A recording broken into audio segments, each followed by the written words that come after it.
Mixie జార్లో tomato ముక్కలు, కొబ్బరి ముక్కలు, గసగసాలు, లవంగాలు, దాల్చిన చెక్క, ఒక యాలక్కాయ వేసాను. దర్బూజా సీడ్స్ వేస్తున్నాను. దీని బదులుగా మీరు చట్నీ పప్పు గాని, జీడిపప్పు గాని వేసుకోవచ్చు. తర్వాత ఒక పచ్చిమిర్చి వేసి మెత్తగా గ్రైండ్ చేయాలి.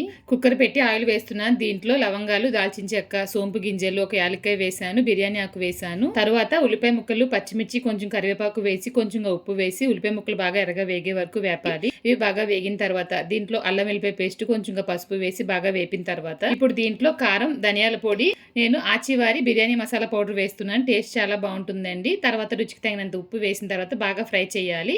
ఇప్పుడు దీంట్లో ముందుగా తయారు చేసి ఉంచిన టమాటో మిశ్రమం వేస్తున్నాను. బాగా వేపాలి. ఆయిల్ అంతా పైకి తేలుతున్నప్పుడు దీంట్లో నీళ్లు వేస్తున్నాను. ఈ రోజు నేను చాలా సింపుల్ గా చేసుకునేలాగా టమాటో కుర్మా తయారు చేయబోతున్నాను. ఇది అన్ని టిఫిన్స్ లోకి చాలా బాగుంటుంది. వెరైటీ రైస్ లోకి అయితే ఇంకా బాగుంటుందండి. చివరిగా కొంచెం కొత్తిమీర వేసి మూత పెట్టి హై ఫ్లేమ్ లో ఒక విజిల్ రానిచ్చానండి. ప్రెషర్ అంతా పోయిన తర్వాత ఓపెన్ చేస్తున్నాను. మనకి టమాటో కుర్మా తయారైపోయింది. నెక్స్ట్ మీకు ఏ రెసిపీ కావాలని కామెంట్ లో చెప్పండి.